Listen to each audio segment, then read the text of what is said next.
Hi guys, welcome back to another vlog, how another episode. ମୋ ସହିତ ଅଛନ୍ତି ଆମ ଜିତୁ ସାର୍, ଯିଏକି ଚର୍ଚ୍ଚା କରିବେ ବିଷୟବସ୍ତୁ ଉପରେ। ଜିତୁ ସାର୍ ହ୍ୟାଲୋ କହିଦିଅ। ନମସ୍କାର।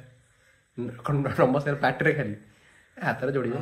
ହଁ ଆଉଥରେ ଆଉଥରେ 50 ଥର ଆଉଥରେ ହାତରେ ଯୋଡ଼ିବ କେମିତି? କେଡି ଭାଇଙ୍କ ମୁହଁଟା ଦେଖିବ ଯେମିତି ଲାଗୁଛି, ମୁହଁଟା ଦେଖା, ତା ମୁହଁଟା ଦେଖା। ତମେ ନମସ୍କାରଟା କଲ। ନମସ୍କାର, ମୁଁ ଆପଣଙ୍କର ସେଇ ଜିତୁ ରାଙ୍ଗା, ଯିଏ କଟକରୁ ଆସିନି, କେନ୍ଦ୍ରାପଡ଼ାରୁ ଅଛି। ଗୋଟେ ଜିତୁ ସାର୍ ଠିକ ରାଙ୍ଗା ଭଳିଆ ଦେଖାଯାଉଛନ୍ତି, କାହିଁକିନା ତିଲ ଫିଲ ମାରି, ତିଲ କଣ ମାନେ ଭକ୍ତି ହଉଛି ଉପର, କର୍ମ ଗୁରା କର୍ମ ହିଂସ୍ର ଜନ୍ତୁ, ଆଇଁଷିଣିଆ କର୍ମ, ଆଇସାଣିଆ ଭଳିଆ ଲୋକ। କେମିତି ଦେଖିବା ଚିତା ଫିତା କାଟି ଚିତା କଟା, ଚିତା ସୂକ୍ଷ୍ମ ଚିତା କଟା ପିସା।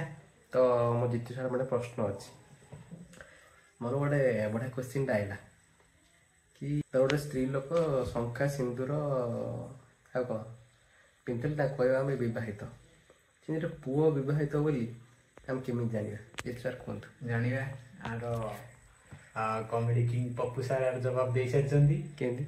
ସେ ହାତରେ ପରିବା ବ୍ୟାଗ ଧରିଥିବ, ମୁଣ୍ଡରେ ଖାଲି ଝାଳ ପଶିଥିବ, ଏତିକି ଟିକେ ଟିକେ ମାନେ ଭାରି ଟେନସନ ଟିକେ ଟିକେ ଲାଗୁଥିବ, ପଛ ପକେଟରେ ଗୋଟେ ପର୍ସ ପଶିଥିବ, ମୋଟା ପର୍ସ, ଜାଣିଯିବ ଯେ ଖାଲି ହଠାତ୍ ଫୋନ ଆସିଥିବ, ହଁ ମୁଁ ଯାଉଛି ରଖୁଛି, ମୁଁ ଏଇଠି ଯାଉଛି ରଖୁଛି, ଏଇଟା କଲ୍ ଆସିଥିବ, ଜାଣିଛ ବିବାହିତ।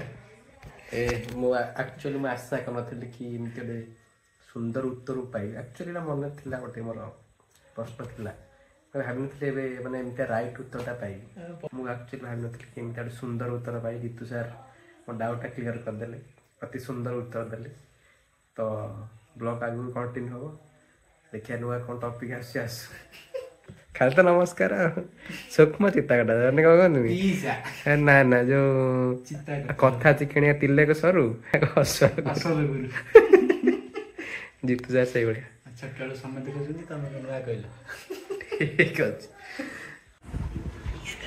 ଗାଇଜ, ଗୋଟେ ଖତରନାକ ରିଲଟା ଆଇଲା, ସେଟା ଦେଖାଅ ଗୋଟେ ଜିତୁ ସାର୍ ଦେଖାଅ ଟିକେ, ଆମ ଦର୍ଶକ ମାନଙ୍କୁ ଦେଖାଅ ଟିକେ ଟିକେ ଗାଇଜ, ଦେଖା ଜି ସାର୍।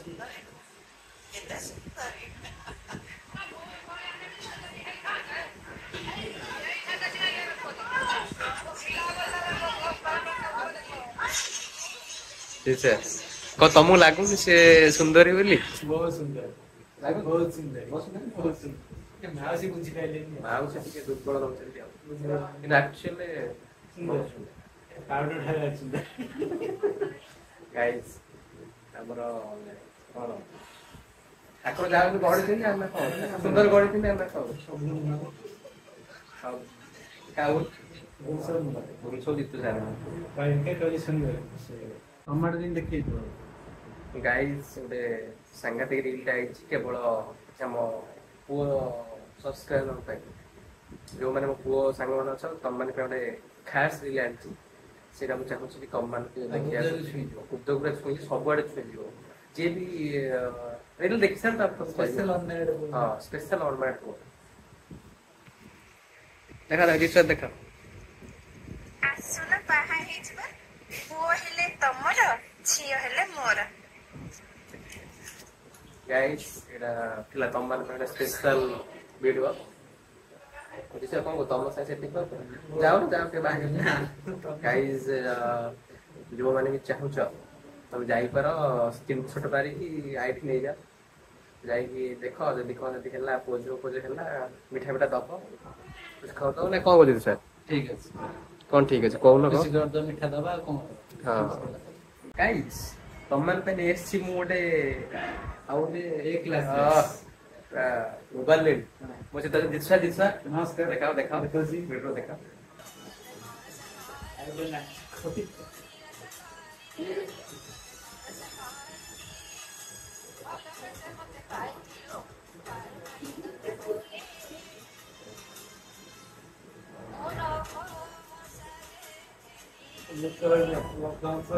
ସିଧୁ ସାର୍ କଣ କହିବି, ଦେଖୁଛ ଭିଡିଓ ଦେଖିକି ଆମର ଯୋଉ ବର୍ଷା ହଜାଙ୍କ ଗୀତଟା ଶୁଣିକି ଆପଣଙ୍କୁ କେମିତି ଲାଗିଲା? ଆପଣ ତ ଗୋଟେ ସଙ୍ଗୀତକାର, ମନ ମୁଗ୍ଧ ହେଇଗଲା। ଆପଣ ତ ଗୋଟେ ସଙ୍ଗୀତକାର, ଆପଣ ଛୋଟ ମୋଟ ଗୋଟେ ଶୋ ଫୋ କରନ୍ତି ଆମ ଗାଁ ଫାରେ କୀର୍ତ୍ତନ ଫୀର୍ତ୍ତନ ହେଲେ, ତ ଆପଣ ଆପଣ ଗୀତ ଦେଇକି କଣ କହିବେ?